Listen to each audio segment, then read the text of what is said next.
This is the real story most fans and readers probably don't know. News Corp and the NRL have been going toe-to-toe with each other for the best part of a year over the NRL's $150 million spend on a new digital arm. News, which also owns subscription TV broadcaster Fox Sports, considers the move to be an encroachment on their standing as the apparent voice of the game. The NRL argues it has every right to set up its own media service, just like the AFL.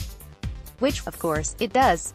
Free-to-air broadcaster Channel 9 also expressed its dissatisfaction last year about the NRL's beefed-up digital arm, but it hasn't been anywhere near as cranky as News. There was a series of meetings between Greenberg and News executives all last year. They were still arguing a few weeks ago when Greenberg met with News Corp Australia Executive Chairman Michael Miller. Miller was apparently insistent that NRL.com should be about stats and the drawn player profiles. In other words, not a robust competitor to the telly. The message about NRL.com at Monday's commission meeting was positive. While head office guards its figures about these sort of things quite closely, it's believed the website's audience is up 15% compared to last year. Given the massive spend, the numbers would want to be on the up. There are many at the NRL who believe the torrid attack on Greenberg from News in recent months is the media giant's direct response to its new digital strategy. Loading, there's probably some truth in it. News has a history of being a bully when it doesn't get its way. It walked away as half-owners so the independent commission could be formed in 2012, but now wants to wrap its tentacles around rugby league once more. The NRL is still prepared on some days to get pushed around like the smallest kid in the playground, much like a lot of its clubs.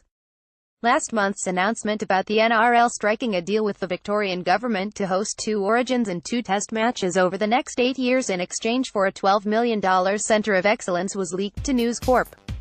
The NRL says it was the Victorian government's idea, but Greenberg or whoever was responsible should have played hardball and explained that News had been punching him in the game in the head for months, so how about we just hold a press conference? The peacemaker in all of this could be new Commissioner Peter V'landys, the racing NSW chief executive who is often described as someone who would prefer a fight than a feed. Monday's commission meeting was only V'landys' second, but he's already getting his hands dirty. It's been suggested that V'landys has eyes on Greenberg's office. He'd certainly do a good job, but there's already a prevailing feeling across the game he will have Peter Beattie's chairmanship sooner than later. That would certainly appease News Corp, which has a very strong relationship with the racing administrator, who has signed off on multi-million-dollar contracts to promote his sport in its newspapers.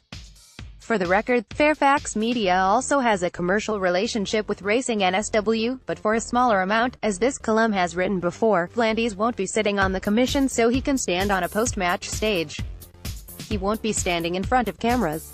He doesn't tweet. What he will do is ruthlessly cut spending where needed. Prefer NRL executives to use Opal cards instead of corporate cards. Peacemaker? ARL Commissioner Peter V'landys. Photo, Anthony Johnson. What's interesting is that he's already voiced many concerns about the profitability of NRL Digital and its ability to wash its face. In the meantime, the battle between News and the NRL shows no sign of abating. Pass the popcorn. Greenberg first mooted he wasn't calling on the media to talk up the game is too good and matters to so many people, he said. So as players, officials and coaches, when you get the chance, talk the game up. The role of the media, whether it's sport or politics or any round, isn't to talk up the game. It's to report, analyze, comment. We're reporters, not cheerleaders. Could you imagine Roy Masters holding pom-poms? Yes, so can I. Those aggressive Telegraph reporters and columnists thundering away at Greenberg are like many in the rugby league media who see some real issues that need addressing, along with the great stories, too. We see the bravery of Eel's hooker case of Pritchard whacking blokes double his size, but also the gibberish of what's happening at Manly. And we see a game that should be run better than it is because most of us who cover the game also love the game. We want the best for the game. It's true, nobody ever ran rugby league from a press box. But if the NRL wants better stories, it should run the game better than it is.